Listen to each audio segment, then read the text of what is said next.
Abu Hurairah radiallahu ta'ala anhu, he narrates that a man after his death would be experiencing elevation in his rank with Allah subhanahu wa ta'ala. And as he is elevating, he asks Allah subhanahu wa ta'ala, Ay Rabbi, ayu shay'in hadhi? Oh my Lord, what is this? Where is this coming from? Why am I elevating?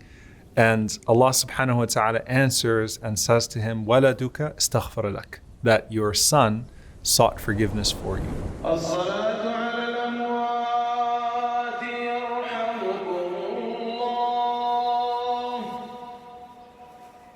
Can you imagine, subhanAllah, how beautiful of a connection that is?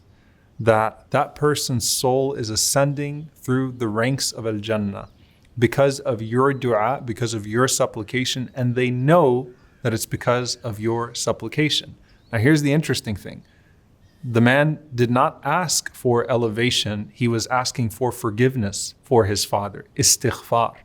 And I want this to be a rule that you think about when you are thinking about the du'as that are necessary for the dead. Istighfar starts with everything.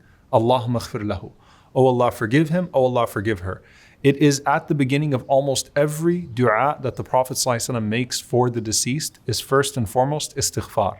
He might be thinking, well, and I've actually heard this, that person was like an angel, that person didn't do anything, mashallah, he was this, mashallah, she was that. First and foremost, you don't know all of the shortcomings of a person. And while we assume well of Allah subhanahu wa ta'ala, we don't presume what that person's ultimate standing with Allah subhanahu wa ta'ala is. How do we balance that with having husn al-dhan in Allah, with having a good expectation of Allah? Well, look at, subhanAllah, even Kitab al-Janaiz, the book of Janaiz, the funeral prayers, in an Imam al-Bukhari Sahih, the first hadith he actually puts is the hadith of Abu Dharr radiallahu ta'ala anhu, that the Prophet ﷺ said that whoever says La ilaha illallah will enter Jannah, will enter into paradise. And Abu Dharr says, even if he committed adultery and stole, and the Prophet ﷺ says, even if he committed adultery and stole. That does not belittle the sin, the crime of adultery and theft. That is the husn al-dhan in Allah subhanahu wa ta'ala, the good expectation of Allah, that eventually that person will enter into Jannah. And that's the wisdom of Imam al-Bukhari, starting off with that hadith.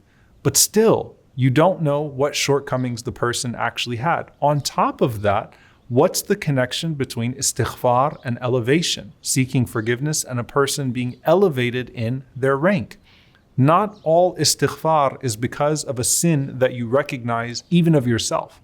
What's the first thing we do after we pray? Astaghfirullah, astaghfirullah, astaghfirullah. So every istighfar is either a form of expiation or a form of elevation. It is either a form of wiping out sins or a form of increasing in your good. And so istighfar is very prominent and very powerful. And I also want to say something that I think is really important for us when we've buried a person. The most desperate times in our own lives are when our du'as are most sincere. I'm talking about on an individual level. Think about how desperate and how vulnerable that person is now that they've gone to the grave and they're awaiting those angels to come ask them. And this is going to be a very important moment for them. And what happens afterwards is no less important. And they can't make dua for themselves. They can't seek forgiveness for themselves. They're depending on you to make those sincere du'as for them. SubhanAllah. So think about that role and that responsibility that you have. It's priority over mentioning the good things. It's priority over, saying that we're going to be okay, saying that everything is going to move on. It's priority to make dua for that person, particularly to seek forgiveness for that person. And so a few of these du'as, the most famous one is from Auf ibn Malik radiallahu ta'ala anhu, where he said that I heard the Prophet ﷺ say at the occasion of the death of one of the companions, Allahumma ighfir lahu warhamhu, wa'afihi wa'afu anhu, وأكرم نزله ووسع مدخله واغسله بالماء والثلج والبرد ونقه من الخطايا كما ينقى الثوب الأبيض من الدنس. This is the dua that you're most likely to hear when you go to the graveyard. It is the most famous dua of the Prophet ﷺ, one that you can make in the janazah after the third takbir, and one that you can make at the graveyard, and one that you can continue to make afterwards, especially in the immediate term after death. Allahumma ighfir lahu warhamhu. Oh Allah, forgive him or her and have mercy on him. وَعَافِهِ وَعْفُ عَنْهُ, and grant them safety and forgive them, pardon them once again. وَأَكْرِمْ نُزُلَهُ, and honor the place that they are now settling. Honor the place that they are now settling. وَوَسِعْ مُدْخَلَهُ, and expand the entrance. وَاغْسِلْهُ بِالْمَاءِ وَالثَّلْجِ وَالْبَرَدِ, and wash them with water and snow and hail. وَنَقِّهِ مِنَ الْخَطَايَا كَمَا يُنَقَّ الثَّوْبُ الْأَبْيَضُ مِنَ الدَّنَسِ, and purify that person of sin the way that a white garment is purified of dirt.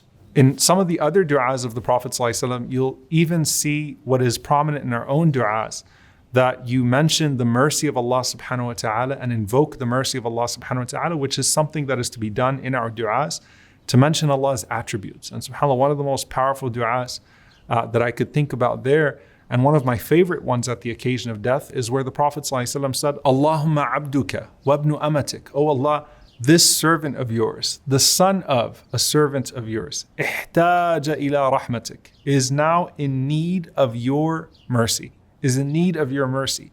Wa anta ghaniyun an adhabi, and you are not in need of punishing that person. And subhanAllah, look at the next part of the dua. In kana muhsinan fazid fi hasanatihi, wa in kana musi'an fatajawaz anhu. If that person was righteous, was good, as we assume of that person, then increase them in their good. And if that person was falling short, then overlook their shortcomings, Ya Rabbil Alameen. This is a beautiful and comprehensive and short dua.